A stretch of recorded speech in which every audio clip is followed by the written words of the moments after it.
Sorry, myself. Back into my share mode.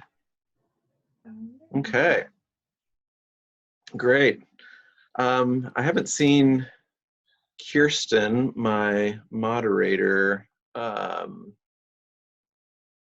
chime in yet. I'm trying to see if I can go into a smaller mode so I can see the chat too. Hi, Mel. I can be a stand-in moderator if needed. Let's see.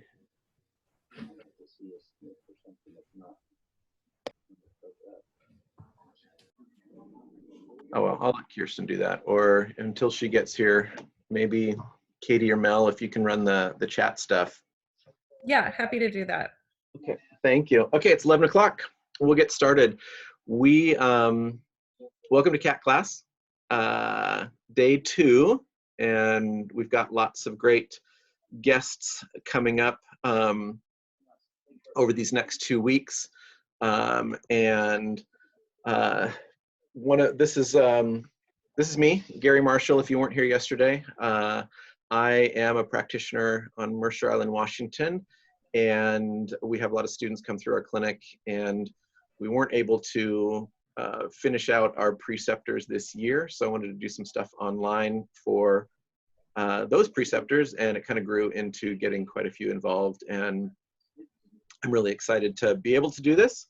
It's added a little bit to what we're doing, but to what I'm doing, but we've got such a good group of guests coming up that it's really, really lightened the load, and I'm really excited to hear from them too. So this is my kind of logo, and my goal is each day to do a little bit of an encouraging, probably a little bit of challenging, and we'll definitely try to elevate some people or their projects each day as well.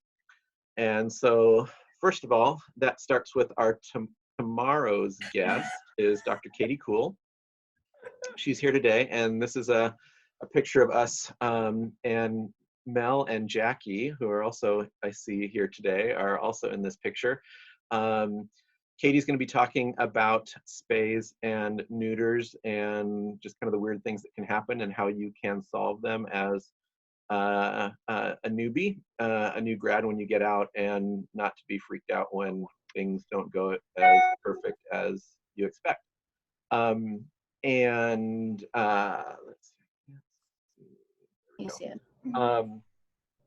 And this is a picture of a trip last year that we were on of a program called Vets Outdoors that Jackie and I have put together and coordinated for the last couple years, and we're doing it again hopefully this summer. It'll be middle of July, so we should be able to congregate and get to the coast by then. And we've got a lot of people that have shown a lot of interest from across the country and even internationally a little bit.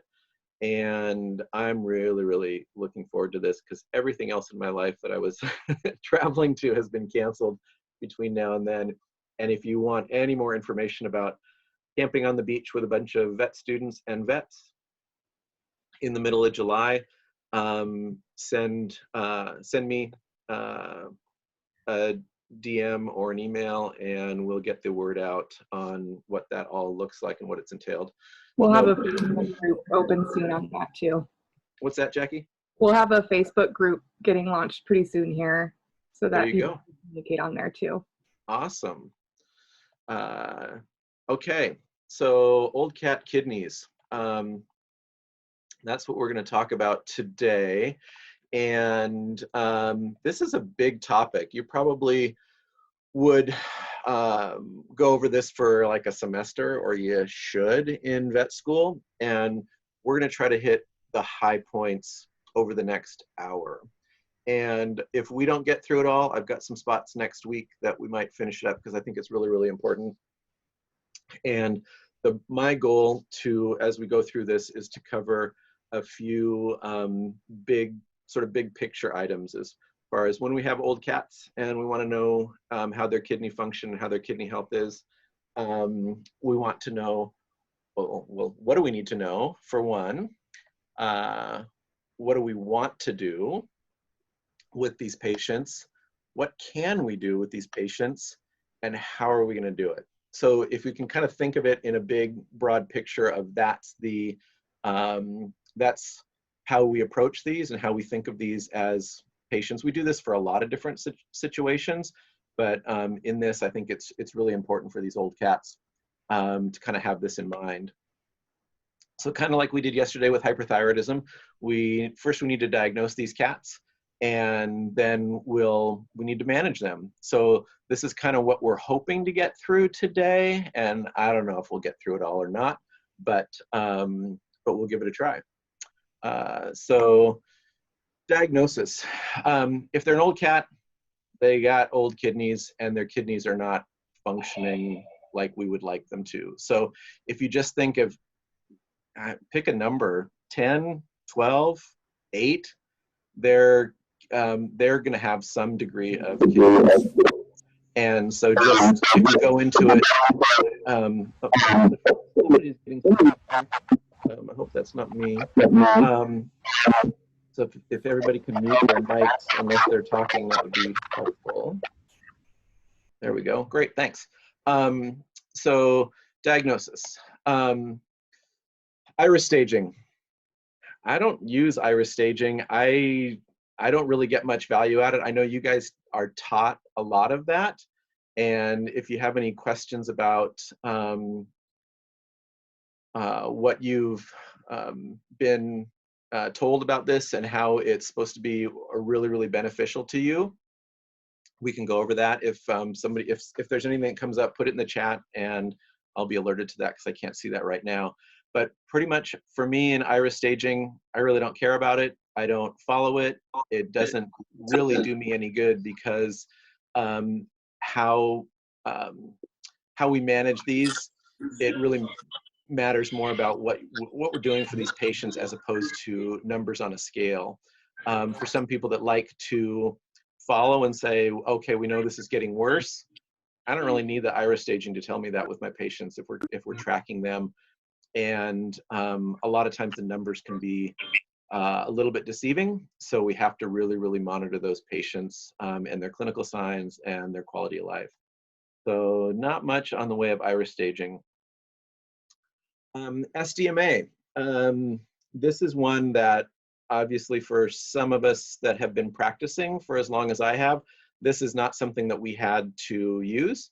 And so we've been managing and diagnosing kidney degeneration in cats for way longer than SDMA was available. You're probably taught a lot more about it, how it's really, really beneficial in early kidney degeneration. And for me, just doing cats, this is kind of part of the challenge where yesterday, like you can see in the corners of the screen, the little question authority and trust your gut. If you weren't here yesterday, we kind of talked about thinking outside the box and what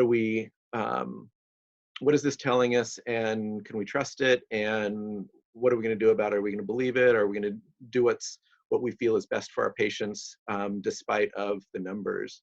And so if you're not using an IDEXX proprietary lab, the clinic you start to go work at doesn't have it, don't panic, don't freak out, because I'll show you some ways to get around this. I do think that, as I started to say before, since I'm just doing cats, I don't think it's as big a factor as dogs, because as we'll go into next, first this part. Okay, so SDMA is supposed to rise, and it probably does, before BUN and creatinine. And so if we're following these older cats and we see an SDMA value that starts to go above the top of the normal range, and the BUN and the creatinine are not, we start thinking about, oh, okay, is this cat having some kidney dysfunction? It's a good way to document some things if you're trying to communicate to your clients that we have a problem coming up and we need to watch them more closely. But my question is, what are we going to do about it? If they're not eating well, if they're dehydrated, I don't really care what their SDMA is. We're going to manage those. If their SDMA is a little bit elevated, but they're not losing weight, they're eating well, Clinically, they're doing great. It's something I watch, and so I don't really care about it that much in the early stages. But I know because in, oops, hi Couple Kirsten. questions. Sorry, Oh mine's yeah, delayed. Do you want me to interrupt you? yeah, of course. So Mel, Dr. Bowden made a good comment about, oh my gosh, T-Croc, are you in your car? I see you, boo. So Melanie made a good comment about reminding ourselves that SDMA and IRIS staging are important for our monitoring, but you can't necessarily treat outside of the context of quality of life. You have to be looking at that and how the cat's doing, and that cats will oftentimes move back and forth on the scale and then stabilize. So not exactly going to be the most helpful for prognosis and life expectancy, but both SDMA and IRIS are only going to be helpful in a rehydrated and stable cat. We have to make sure we're not missing things like comorbidities, if they're acutely ill and things like that. So keeping that in mind when we're trying to stage and address SDMA and IRIS staging. So a good point to put out there.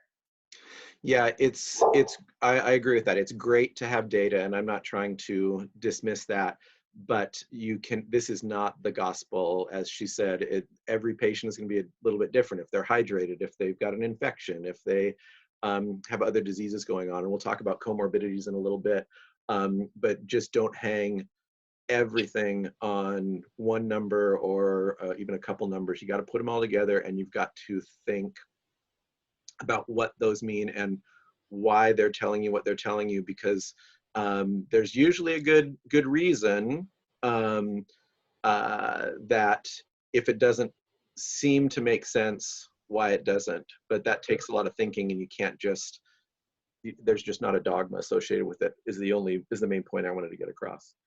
Another question, Kirsten, or? Sorry, I muted myself because the dogs were barking. No, I think that's it so far. Okay. Yeah. So even in this statement from the lab, what I wanted to point out is that even though it says, hey, even if SDMA is fine, you should still look at other things. So that tells me that the lab has had situations where the SDMA is normal, but there's other indications that there's some renal degeneration. So get your data, follow it, but you have to think through the whole patient, and you just can't tag one thing as the reason. For me and for my associates, the concentrating ability for urine in cats, and again, I don't do dogs, and I know it's completely different in dogs, but for cats is what we follow the most when we're looking at kidney dysfunction, kidney degeneration. And that, that seems like a pretty high number, 1035 for a specific gravity. But if it's lower than that, there's some kidney dysfunction. In dogs, they can drink, they can be really well hydrated, and they can sort of diurese, and so their specific gravity can be low, and they can be completely normal. In cats, in just about every situation, they are not, they're lazy, they don't like to drink that much, it's hard for them to drink, and so they're not going to be well hydrated enough to decrease their specific gravity into a dilute range, unless there's a couple different factors. We're really flooding them with IV or sub-Q fluids, or I've had one situation in a younger cat that we were puzzled with low specific gravity, where the owners were just dumping tons of water into their canned food, and so the only way it could get its nutrition was to consume way more water than it would have on its own.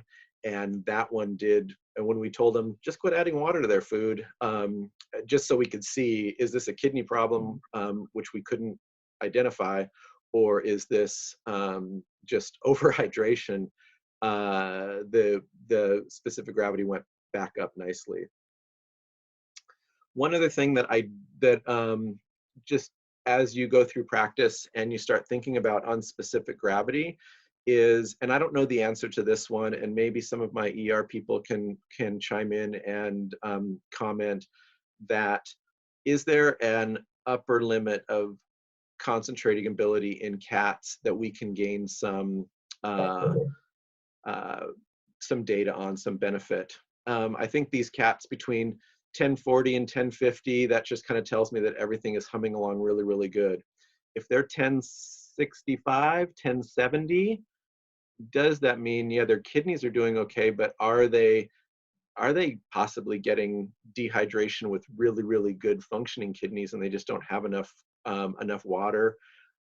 I don't know. And so some of those situations where we can correct some things with healthy kidneys and we see the specific gravity coming down some, I don't, in some situations, if it's really, really high and then it goes down to still high, but okay, that's not something that I put a ton of weight on, that's saying, oh, these kidneys are getting worse. It might be that we're just getting more normal on that spectrum of things. But that's something that I don't have completely worked out yet. Does anybody have any comments on if we can learn anything from super, super high specific gravity as we're following it? Mel was mentioning about checking the USG along with a PCV and a total protein might allowing you to make a little bit better trends when you have 2 data points or 3 data points, because you can watch that kind of come up and go down depending on hemodilution, hemoconcentration. But the other thing you have to keep in mind is that some of these guys might already be a little anemic if they've got anemia of chronic disease or other things going on, but potentially watching that USG come up and down in conjunction with hematocrit or PCV and total protein. Good, good. Yeah, I don't have a slide for this, but that's, speaking of PCV, that's one of my other big parameters that I really want to have on all these patients. And so I do, BUN, there's a lot of things that can make it elevated or not. So I don't really follow BUN as much as this really concerns me as it changes a little bit here and there. I do like to see where the creatinine's going. I do like to see potassium, phosphorus, concentrating ability, and packed cell volume. I think those all, and there's reasons, as Kirsten just said from Mel's comment, that these can be anywhere kind of along the spectrum, but as you monitor these over time, it gives you a better picture on what's going on. Because yeah, a really dehydrated cat can have a specific gravity, or packed cell volume of 33 and it's looking great, and you get them rehydrated and then it goes down to 26 and or even lower, and that's a big change quickly.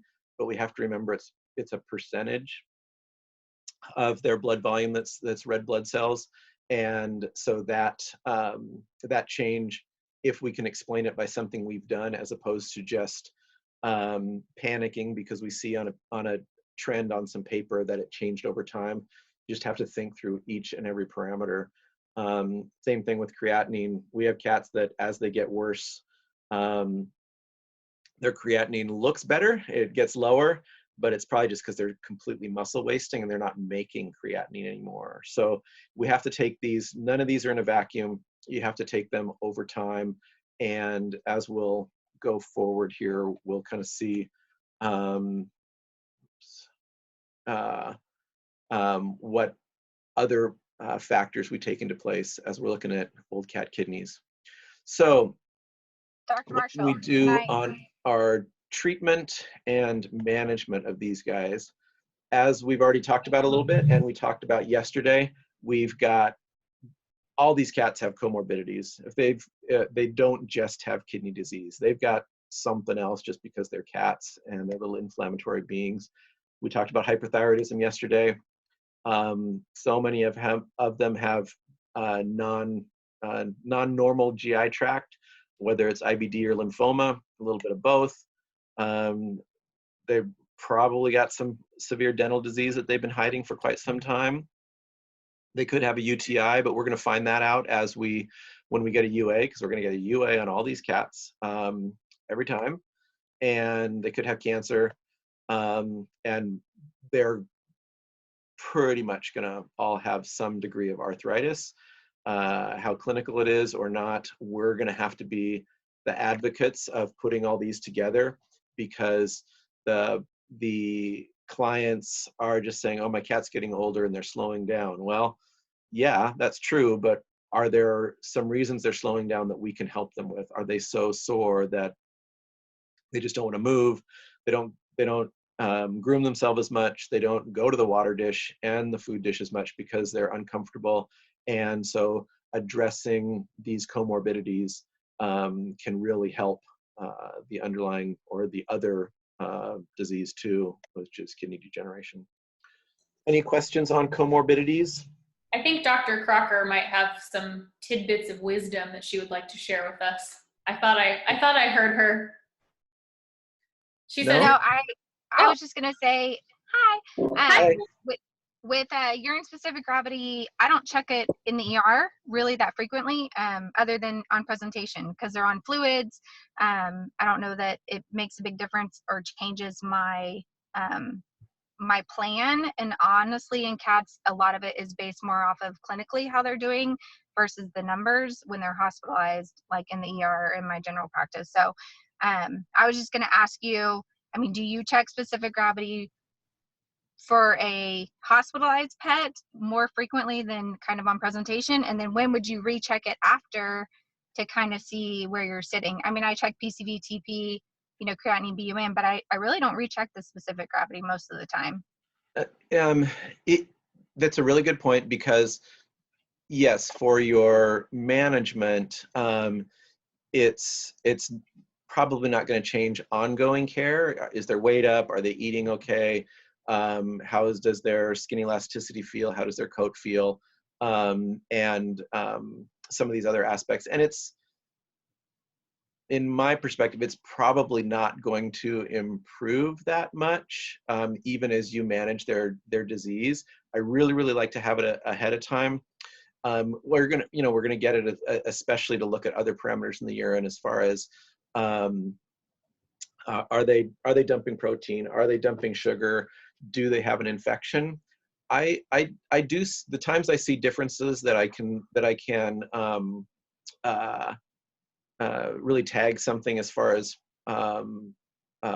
things are getting better or not is with if we have a cat with a UTI and then we follow up with their specific gravity, and after we've treated the UTI, their specific gravity goes up. That's a big happy dance for me.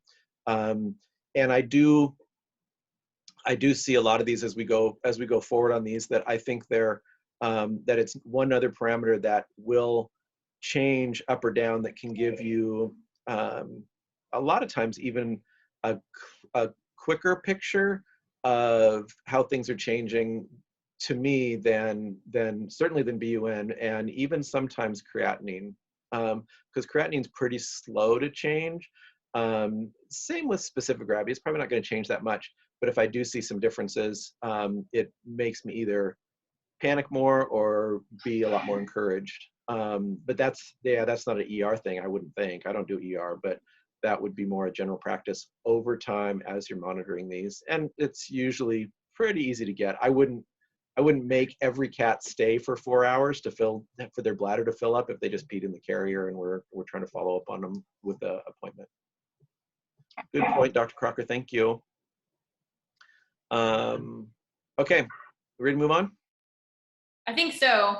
Paula mentioned that she was saying that urine specific gravity is a nice to trend rehydration, but not quite as useful if there's pre-existing kidney disease, but monitoring things like weight. And I think that's the other thing that is really important, and I'm sure will be kind of a summary trend at the end of this. And I know that you and I have talked about this a lot, is that so much of this is like we focus so much on the numbers, but I think sometimes we forget to look at the patient. And I think Dr. Crocker brought this up as well. It's like, are they eating? Are they comfortable? Are they maintaining a body weight? Because I've had cats who look atrocious and their kidney values are not that horrible. And I've had cats who have god awful kidney values who look great. And I'm like, you're 16 and your kidneys look awful, but you look fantastic and the cat's doing great. So I think that also is a big thing we have to remember too. Yeah. Cool. All right, keep going. We're good. I think I got everything. Okay, hydration. These guys are always dehydrated. I mean, pretty much every cat is going to be dehydrated when they get to this point, or at least suboptimally hydrated. Can we measure that? Can we say, yes, they're dehydrated with data we get? No, but we know that as kidneys get older, cats' kidneys are incredibly efficient. And so cats can get away as they're younger and as they're aging with very little moisture, and they pretty much recycle it. So canned food, even a lot of cats, I mean, you can tell a difference between if you just took a room full of cats on canned food versus dry food. Their specific gravity on healthy normal cats will probably be different. Their kidney values will not be different as far as BUN and creatinine, but their specific gravity will be.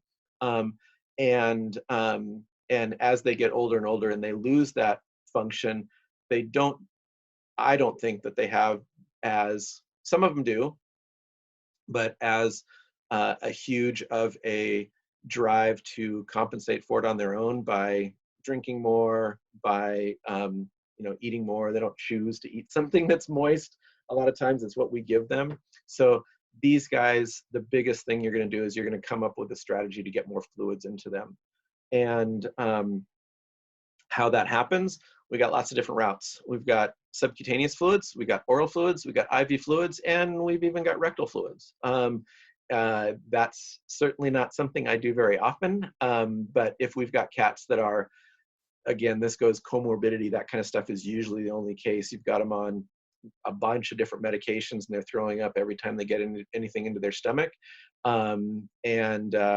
It's we got bad skin disease, or they're really painful or something like that. They can absorb quite a good amount of fluids rectally if we need it. I think oral, obviously, by just changing from dry food to canned food makes a huge difference if we can do it and we can get them eating it. Adding subcutaneous fluids is something that just about, if you coach it right and you are patient with them and you do a lot of education, that getting clients to do that at home so they don't have to come into the hospital is definitely possible, and it is a godsend. Don't be shy about starting these cats on subcutaneous fluids, or get them used to doing it. If you think at all that they are going to need going to do better with some extra fluids in their system. As a general practice, I don't do as much ongoing IV fluids just because of the nature of our patients and the quality of life, the stress associated with versus the amount of perfusion and just volume that we can get IV fluids into a cat in the clinic over a period of time during the day. In the chronic kidney degeneration cat, we're not there 24/7, so I don't want to leave a line in a cat overnight in my clinic because of the potential, not that it would happen because cats mostly just sit there and let those fluids flow, but the potential for something to go wrong as far as getting that cord or that line entrapped somewhere around something is not something I'm willing to try.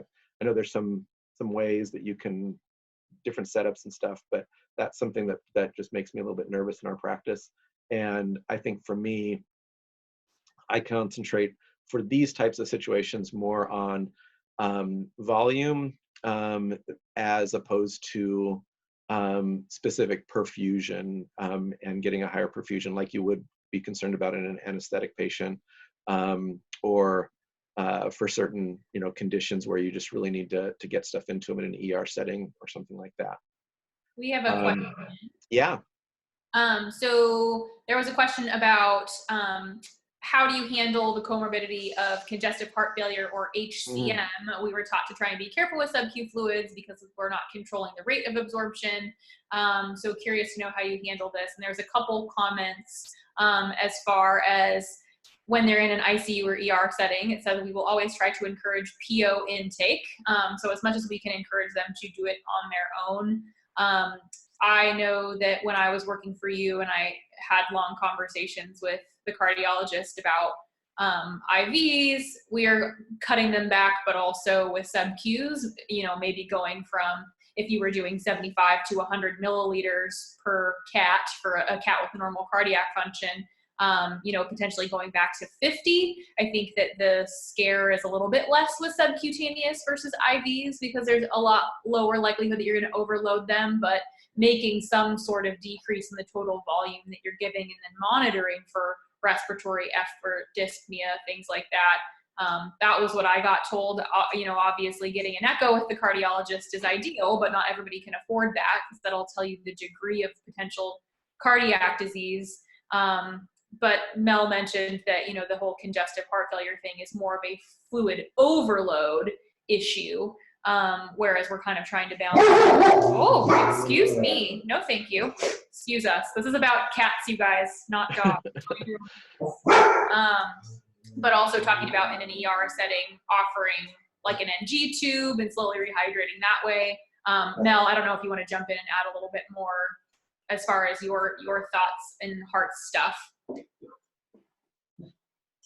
Well, Paula was also, posting back and forth on this with me as well. And I definitely second her comments around, oral hydration is the least artificial and the least likely to overload.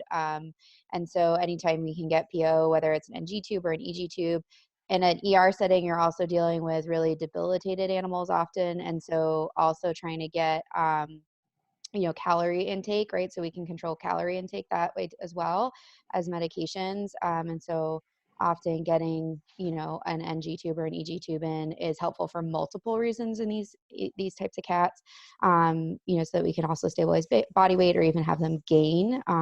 One of the CEs that I went to recently in February talked a lot about how these cats get euthanized more often because people look at them and say, oh, they look like an old cat. But part of the reason why they look like an old cat is because they've lost weight, they have poor hair coat, and those things are related a lot to nutrition and hydration. Yes. So, so in an ER setting where they're probably going to be hospitalized for a little bit of time and we have the opportunity, I do often try to offer that. And I think it's great for a congestive heart failure cat in particular, but really for all of them. Amen, sister. Okay, Paula says thumbs up. For the students and stuff out there, if you've got a cat that has heart failure and kidney failure, it's a mess. And so talk to people that have been doing it longer. My associate's husband is a board certified cardiologist, and so she is. She knows a lot more cardiac stuff than I do, and so I dump all the cardiac patients on her, and she loves them. And her philosophy is, in this combination of things, what's going to kill them the fastest? And it's probably the heart failure. They probably had kidney failure for quite some time, and so definitely IV fluids are scary. I don't worry at all about adding fluid to their food if they'll consume it that way. And it's a toss up on the sub-Q fluids. I think that they need them. I think that they do better as long as you're not pushing them into pulmonary edema. Like Kirsten said, as far as respiratory rate, respiratory effort, those are things to watch. So these are ones that you definitely go in moderation. And the cardiologist, he focuses on the heart all the time, and his wife would say that it's okay to let these guys be a little bit dehydrated to maintain proper cardiac function if that's the teeter-totter that they're on. But they are challenging, and definitely that's one where you want to get help on. Okay. Oops, my thing. There we go. Okay. I'm gonna move this around again. So nutrition. We have a couple questions about diet. I think you will be talking about food shortly. Yeah, nutrition is now. So nutrition. So we'll talk about passive ways. We got diet and we got appetite stimulants. Disclaimer, my wife works for Hills, and she's a veterinarian. So I know there's other good foods out here, and there's a lot of good ones specifically for kidney degeneration. I think they're great.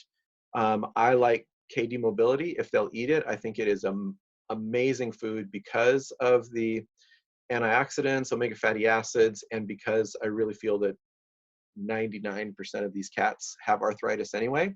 So if we can get them to eat this, it's wonderful. And somebody out there maybe has other data, but it would be a whole couple hours if we were just talking about protein content, high protein, low protein, all that kind of debate going on in feline kidney degeneration diets.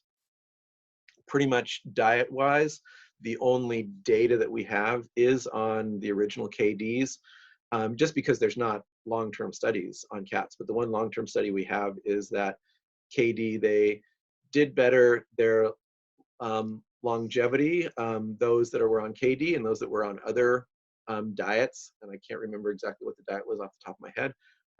It was like 2 years longer life with that. So there's a lot of variables in doing that. And there's a lot of really good foods out there, a lot of good nutrition out there. The bottom line is, and if you've been in my clinic, you will have heard this a million times over, is these are the foods we try.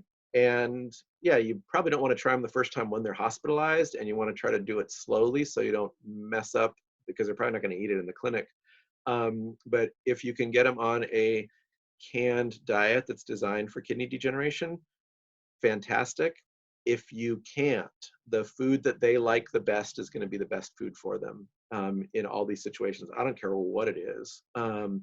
If it's the crappiest food from the store, but that's what they'll eat and that's what they will not lose weight on, that's the food that they're going to be on, and we're going to manage everything else around it. We're going to manage the phosphorus, we're going to manage the potassium, whatever else we can measure that is out of whack that we can adjust with supplements or diet. And that should have been, when I redo this slide deck, the parameter to check for old cats and their kidneys that is going to be the biggest prognosticating factor for me is weight. If their weight is maintaining or going up, you're winning, unless they're got kidney or got cardiac failure and they're just filling up with fluids. But in every other situation, that is the biggest goal. They're gaining some weight means you're making good progress in kidney degeneration, whether it's just weight because you've hydrated them or weight because they're putting on more muscle. That is my biggest parameter. Any questions out there in the comments about diet? Just a couple comments about me and Paula and Mel getting excited about talking about nutrition, but we're like having a dance party about cat food. So as far as, there's a couple comments and a few questions. One of the questions was, Caitlin was asking, is there any studies or opinions regarding the use of kidney diets prophylactically? And one of the questions that came up a little bit earlier was asking about, what the studies have shown as far as like they got taught, yeah, kidney diets are ideal, but what's the practical thing that's actually going to happen? And I think you kind of already covered that. I am definitely in agreement with you because I am a product of you, but I am definitely in agreement that the best food for the cat is the food that the cat's going to eat. So yes, I would love for the cat to eat a prescription renal diet. There are no studies as of yet that I'm aware of that will actually say, yes, if you feed a lower protein, a lower phosphorus, higher omega-3 fatty acids, different levels of sodium. Those have not been proven individually as far as the last lectures that I attended. There have been lectures and studies that have shown that if you're feeding all of those things together, that will potentially increase the prognosis or the lifespan. And I know the one very long-term study that was done by Sherry Ross. She's down here in San Diego, around the corner from me. So if you would like to read some papers on kidney things, Sherry Ross is a good person to go to. She did use KD for hers, but I think that there has been some proof that there is benefit to doing that. but we still don't 100% know why. Yeah. I think that's kind of the easiest way to break it down, is that we are going to see an improvement potentially. And I know Purina is now putting out their early care and their advanced care. So there's a little bit different formulations in what you're getting out of those. But I don't know. I know that. Yeah, Katie has that as well. Yeah, I know that Dr. Crocker is mentioning too that the newer early kidney disease diets are targeting those that are showing early blood work changes. And she's saying that patients seem to like them too. I would agree. I'm actually getting a lot of older cats to eat the NF early care, whereas I had a lot of issues before. Yeah. So I'm wondering if that's where the iris staging would be beneficial, because even if they're not clinical and, you know, the urine specific gravity isn't severely low and their BUN and creatinine aren't elevated, if they're stage 1, at least that point you can say, here's some value in beginning these more expensive diets, which I think was maybe kind of the intention of the iris staging and some of the SCMA testing. Yeah. At that point you can say, you know, aside from the fact that we're assuming that your old cat has kidney disease, which they probably do, we now have some, you know, quantitative values that say, we're starting to show some signs of change. absolutely. So, and then you say, you know, here now you can invest this money into food, and we know statistically that there is more longevity if you start a diet earlier. Absolutely. I totally agree with that. One caveat I would add is if you are doing concentrating ability, adding that in and looking at that with your iris staging, you're probably not going to have any cats that are older than 9 or 10 that aren't at least stage 1. So that's I'm not against iris staging. It's just that if it helps, wonderful. If it helps you categorize and it helps you say to your clients, we are now in, and makes them serious for this, it helps them take on some ownership of this, that your cat is in stage 1 kidney degeneration, and that helps you educate them to say, we need to take some actions now so they don't get worse. That's awesome. That's awesome. That being said, are some of their adult formulations do you know how some of them have the SO index? Do some of them have the KD index that are just, you know, a life stage formulation, but they're not necessarily a prescription per se, but they have KD index? Yeah, and I think especially, I know more about kind of the science diet and the Hills basically lines initially. I think their senior, you know, I think the can versions are only 7+, I think are really, really good nutrition still. And I'm sure the other diets have those too. To me, it's about palatability. And I think the big question that brought this all up is, are these diets, if we're using them before they truly need them, are they going to do any damage because they're too low in protein? And I think that's the big question that we don't know. But I think they're getting better. I'm sure probably the Purina ones, Royal Canin as well and stuff, but KD, they're definitely, if you look on a total protein, they're definitely lower, but the amino acids that make up that protein are the ones that they need and the ones that they utilize, and they are even still in excess because you just figure they're not going to eat their daily amount. So if they'll eat them, they're pretty, I'm not too concerned. The times that I would be more concerned would be in, if you've got a really young, really active outdoor cat, then it wouldn't surprise me if they're not getting enough protein to do that type of activity. But that's my, that's kind of just my assumption. I don't have data to back that up, and I don't know that anybody does yet. But nutrition is important. Moisture is important. Okay, we can go into appetite stimulants. Sure. Okay, so we've basically got 3 that are readily used. There's some things that have some appetite effects, pro or negative, but the one that is labeled actually for cats is the transdermal mirtazapine. We have oral mirtazapine too. I don't have a slide of that. And I love mirtazapine. It has some antiemetic effects as well as appetite stimulant effects. The oral mirtazapine, we usually get it compounded, so it's not as bitter, and so we get it in a size that's more more cat friendly, because the commercially available in the pharmacy, not over the counter, but as a prescription, mirtazapine are 15 milligram, and our average little old crusty old cats we're probably going to want to get like 2-ish milligrams into them. And it depends on how it acts on the cat. It could be even that 2 to 2.5 milligrams, 3 milligrams maybe per 72 hours sometimes, but usually it's going to be more like 48 and in some cats 24. And the transdermal here is labeled as a daily on their ear, and it does work. And so that's a really good one. And I think for our cats, mirtazapine is a staple of appetite stimulant. And if we can get it into them, I just have not seen any adverse side effects.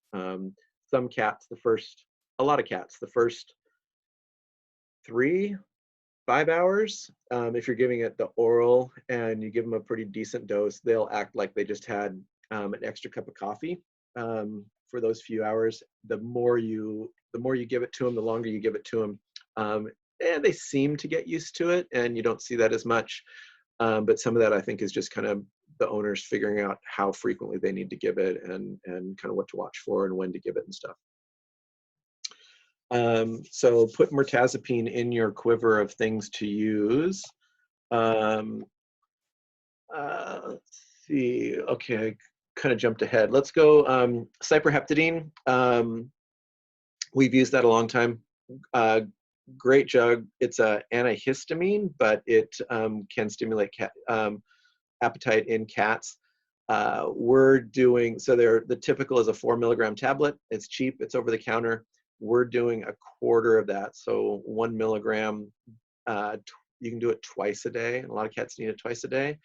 So if you can get it into them and the people can give it twice a day, it's a fine, consistent appetite stimulant where sometimes I think people try to go too long in between with the mirtazapine, and so you'll get kind of a rise and fall in their appetite. And I don't know if anybody else out there, even regardless of kind of the size of the cat, giving more than 1 milligram at the dose to try to boost appetite even more. I really haven't seen, if you give them 2 milligrams or whatever, if you double that up, I haven't really seen it be a big difference in benefit than just the small 1/4 of a tablet. We have a couple questions really quick. I think this may or may not be more of an ER question, but I know one of the questions was, do you worry about refeeding syndrome for cats that have been off food for a while in addition to hepatic lipidosis? And there was some comments about trying to slowly work them up to avoid that with caloric intake. So starting at 1/4 of their resting energy requirement, and then every 24 hours kind of working them up and stepping them up to a normal caloric intake. That may be more of a criticalist situation, but I don't know how you would feel about that in terms of the cats that you're seeing in general practice. The only way that I can kind of relate to that in my practice, it would be if they're if they haven't been eating, you find something that they really like and they just go to town on it and they're going to be throwing up, that you want to kind of go at it small meals because their stomach's not been used to it, getting that stretched out, and they're probably nauseous too, and that would be where that would come into play in just sort of my clinical way in dealing with an old cat like this. But as far as the like you said, the criticalist's concerns in the ER, fatty liver and those types of things, I'm not going to be the best one to speak to that. Anybody else on that? You don't see any more questions popping up. I don't know. Okay. Paula and Mel both have little smiles on their face. Why? Because we're like, ooh, let's talk about this. We can talk about this for like 5 hours. I don't see any more questions coming up in general on those topics. Okay. I don't have any experience with Entice, the dog product, the liquid. And for myself, I'm one that usually lets all my colleagues try new stuff out and see if it works before I use it on my patients. So if anybody else has experience with the dog Capromorelin product out there, and pros and cons, palatability, those types of things, I'd love to hear it. There's going to be, I wouldn't be surprised if there's a slightly reformulated cat product on the horizon for that. I don't think anything's come out yet, but I think that'll be there. Does anybody have experience with this one for cats? Okay. I haven't used it for kitties yet. I've used it for a lot of dogs. They drool. I will see a lot of foaming at the mouth for dogs. I think it works okay. I worry that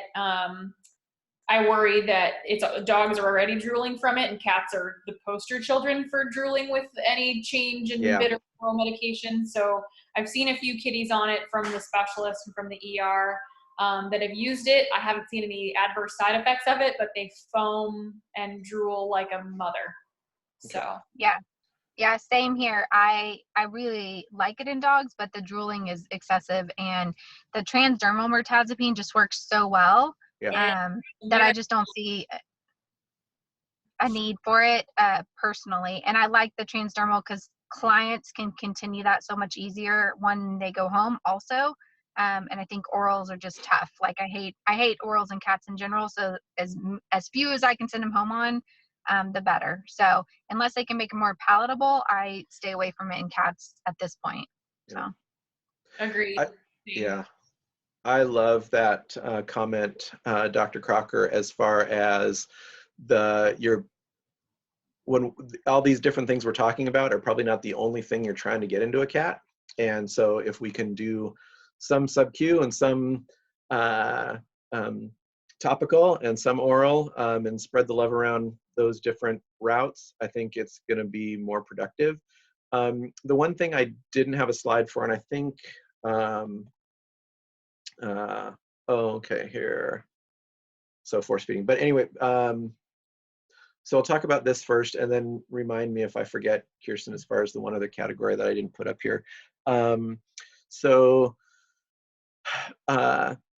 Certainly, if you get nutrition into a cat, and there's a lot of cats that are just not going to want to go towards the food dish, whether they're nauseated, whether whatever, they just want to kind of sit, and they will let you syringe feed them flurries of different things to get nutrition into them. And sometimes that sort of primes the pump a little bit, and they'll eat a little bit better after that. And sometimes that's their life, where you're syringe feeding them and they'll take it willingly. And you can get enough nutrition into them with a syringe, with the proper consistency of it, with the proper nutrition and hydration that way, and they'll tolerate it. Some cats, they would rather, kill you or die first before they're going to let you syringe feed them. And so that's, every patient is different, whether force feeding is going to be even on the table or not. Same thing as we talked about with hydration. I let people know that as far as on the subcutaneous fluids, that you just don't know until you try if it's going to be super, super easy. The cats chill. You can stick them in a box. You stick them on your lap. You stick them somewhere that they are comfortable, and you get a system going, and they'll let it happen. Other times, the second time you try it, they're hiding under the bed and they hate you, and you're not going to see them again. And then, to me, that's not worth it for their quality of life and for the duration of their life. And so we got to come up with things that will help them with their quality of life. And if we can't, and we see that they're progressing, we start having that talk about quality of death. And when do we let them go, besides traumatizing them and torturing them, at least by their perception, through a progression? Because these are going to progress unless there's a secondary reason, an infection, some comorbidity that we get under control and their kidneys can function better, whatever. They're going to continue to get worse as time goes by, and we're just slowing that down. And there's going to be a time, and it's good to talk about it early with these people as far as what things are we looking for when we say they're not having a good day anymore, and we're not going to make more good days. And it's good to start that conversation so they can be thinking about it way ahead of time. Feeding tubes can be a godsend to be able to get these fluids, nutrition, and medications in. And that's a whole nother talk. But just as far as don't hesitate to use feeding tubes, and usually as you go through your practice more, you'll start wanting to put them in sooner and sooner, and you'll be able to pick those cases that are going to be able to benefit from those earlier and earlier after you've tried a couple different things. You know, hey, how does mirtazapine just make them eat like crazy? Did we find a food that works with them? We can get hydration into them. This is a cat that does that well. And it does take the right client. But if they trust you and you get a good rapport with them over time, they will trust you to say, hey, let's get a feeding tube in. And each clinic is going to have kind of their different protocol about what they use and how they keep them in and how they recheck them. And that's kind of more than we would go into today. But don't be scared of feeding tubes. Okay, and it's getting close to noon. So as far as the next category, we're going to talk about one more thing before we get into pain control, and that I didn't put a slide up on here for, and that's nausea. It's hard to measure that because they're not throwing up. Most of these cats, they're just not eating as well, and they're just not feeling as well. They may be licking their lips. They might be puking every day or 3 times a day. You don't know. But I like to put every cat that I know has kidney degeneration. They probably have some GI disease. They're probably nauseated. I put just about everyone on Cerenia. And unless somebody can tell me differently, I don't have a good reason to not have them on it long term. It's certainly not labeled for that, but a little bit of Cerenia goes a long way for GI, for nausea, for quality of life, for appetite, for everything.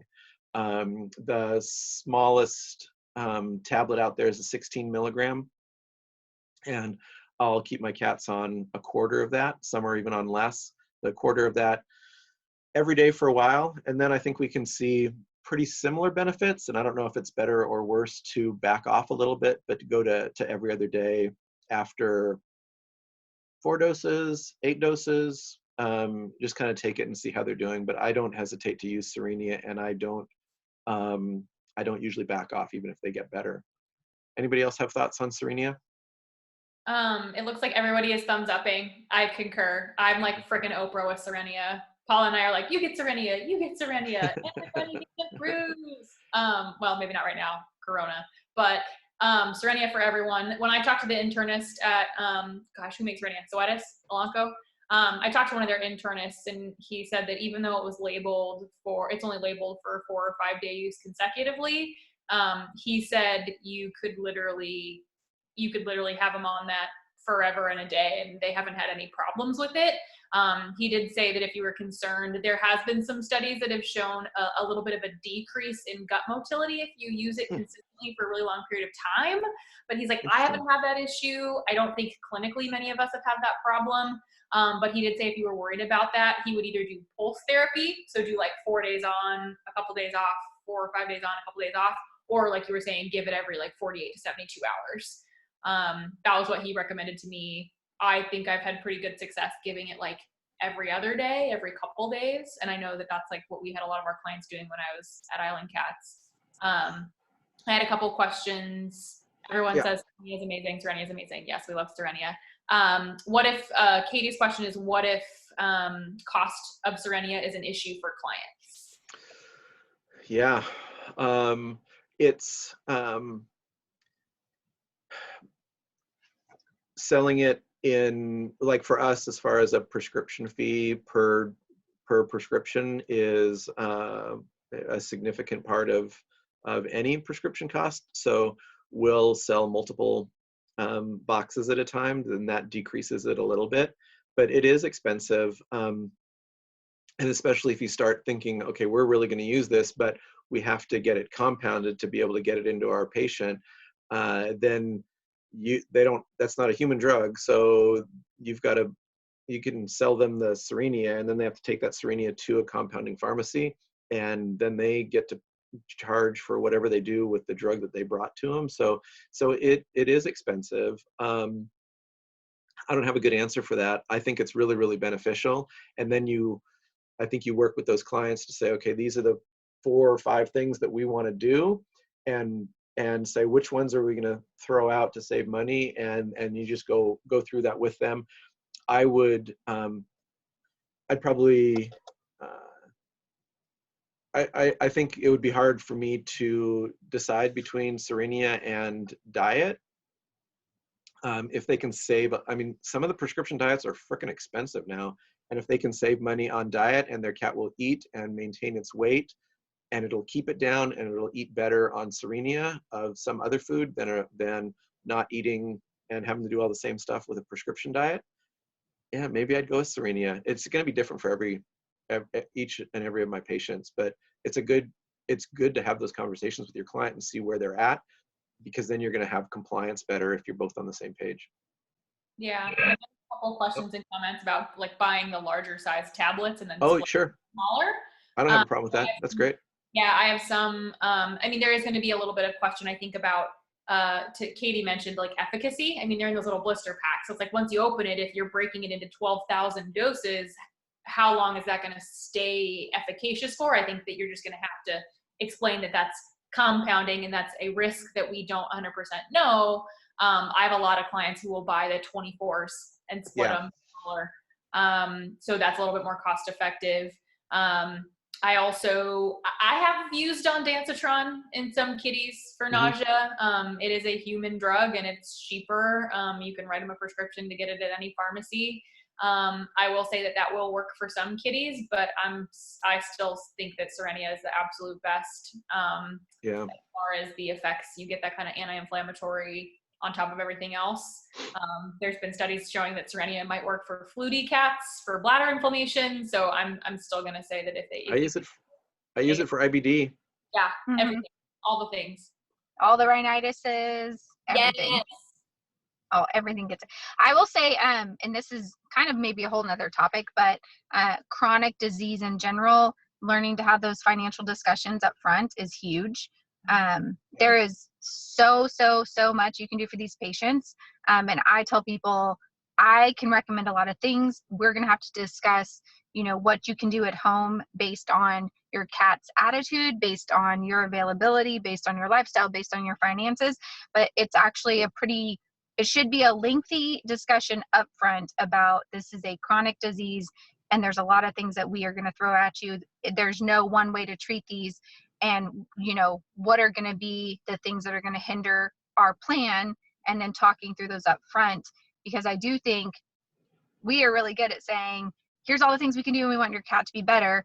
But it's a conversation also about, can you maintain this for a couple years, which a lot of my kidney patients live years and years with these treatments, and it can financially become a huge burden. So I think it's learning to have those conversations up front, which is with any chronic condition, and is a really tricky part of our job, honestly. Thank you, Tanisha. That's really good advice. Because these are not, treat them for 2 weeks and they'll be fine. They're the rest of their life. And I wonder too, if we have these cats, we're talking about Cerenia and pulse therapy. If these cats are chronically nauseous and not doing well, are we then at that point where they're end stage, or do we have an underlying protein losing nephropathy that is something additional we need to start consider? And I was just wondering if I could pick your guys' brains as far as like your end stage kitties or whatever else, like our criticalists have said, with PLN or end stage, there gets to be a point where they may likely never eat again, just because they just get to the point where their appetite is so far gone and they just feel so unwell that a lot of them, they just have to support long-term with feeding tubes until it becomes a true quality of life issue. Have you guys experienced that? I guess yes. Yeah. It's like we just don't want to eat. We're just done, you know, and despite, you know, appetite stimulants and whatnot, they're not going to eat. Yeah. It A happens in people. lot in our Yeah. eyes. Yeah, and that definitely happens in people, and it's a poor prognostic factor.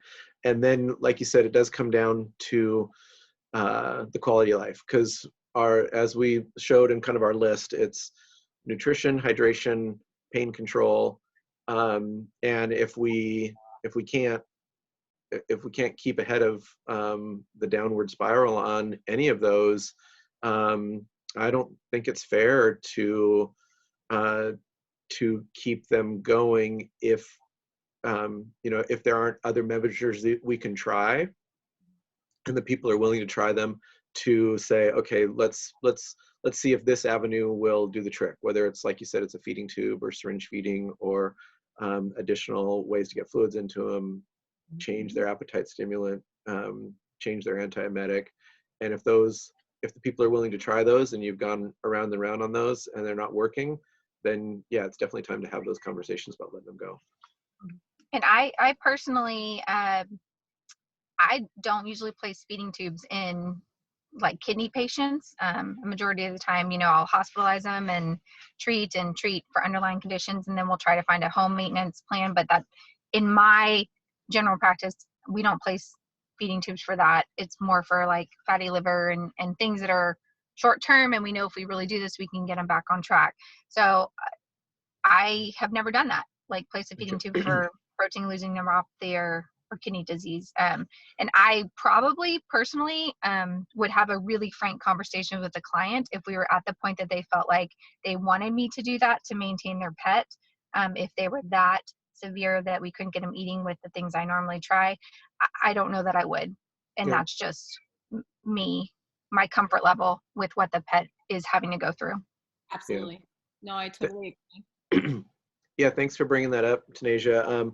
It is something you have to let them know that this is not, and I definitely like to use them more in things that I think if we can get them over the hump and get them their plane of nutrition up, their strength up, their pain down, whatever, and in a week, in 2 weeks, we anticipate, especially like a fatty liver or something, we anticipate they'll be eating again and doing okay without it. Those are definitely higher on the list for me for feeding tubes.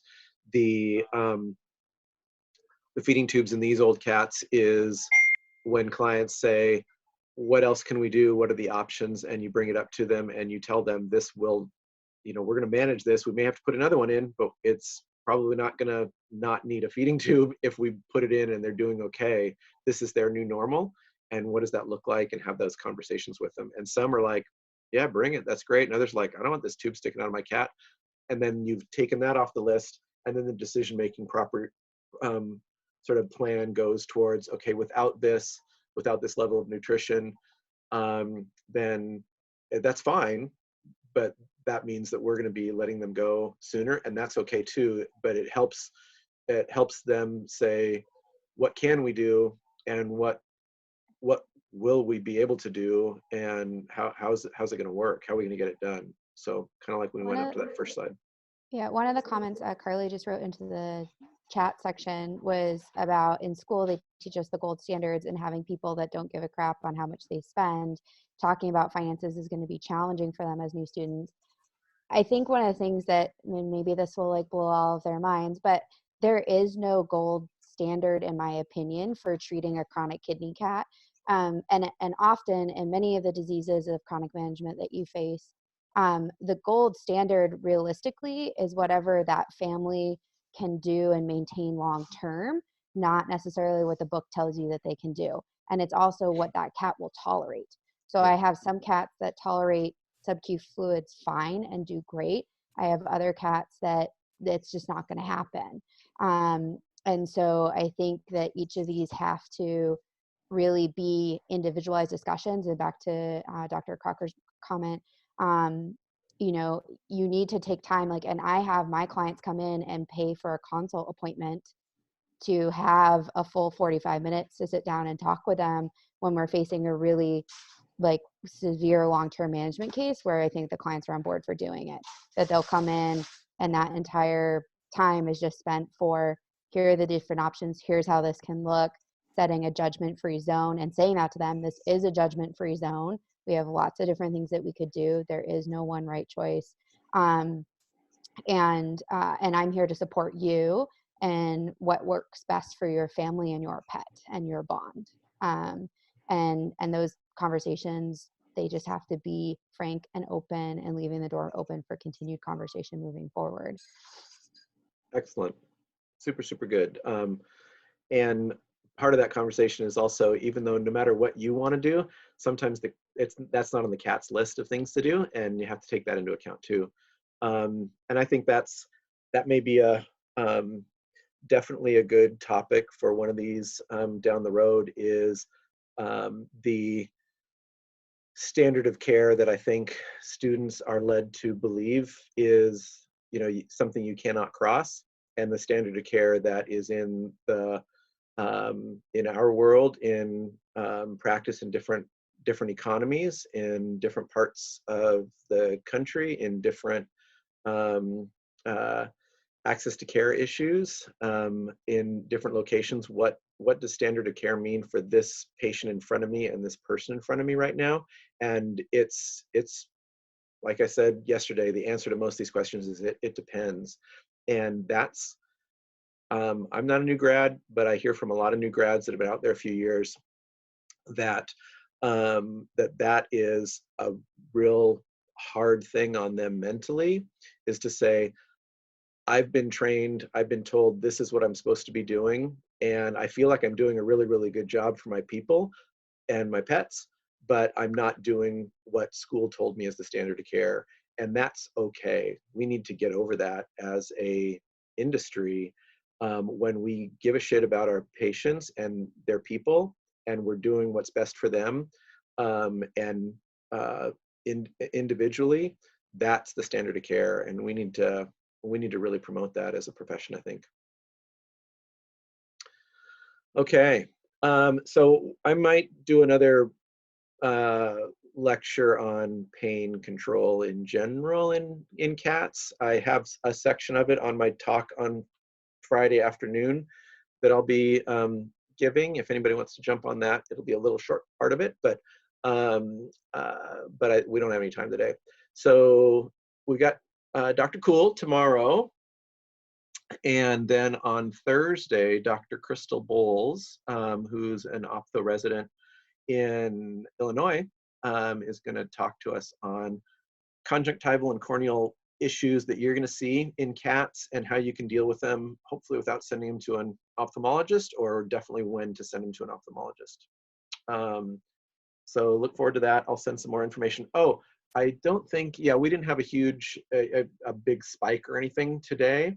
So we'll see about tomorrow if we're going to be using the same login or a different login that has more participants. So that if that login changes, it'll be in my bio, and we'll probably put some other Instagram stuff out about it. So look there on Instagram, or check with me if you're trying to get on and it's not working. We'll get you on there as well. And other ways to get a hold of me, email address is there, or my Instagram. And we spent a lot of time today. We didn't get through it all. It doesn't surprise me. And this is just the tip of the iceberg. So hopefully it's the start of a conversation, not all the answers. So, everybody good? Okay. Thanks, you guys. Thanks for joining in. We'll see you tomorrow. Thank you. You bet. Thank you.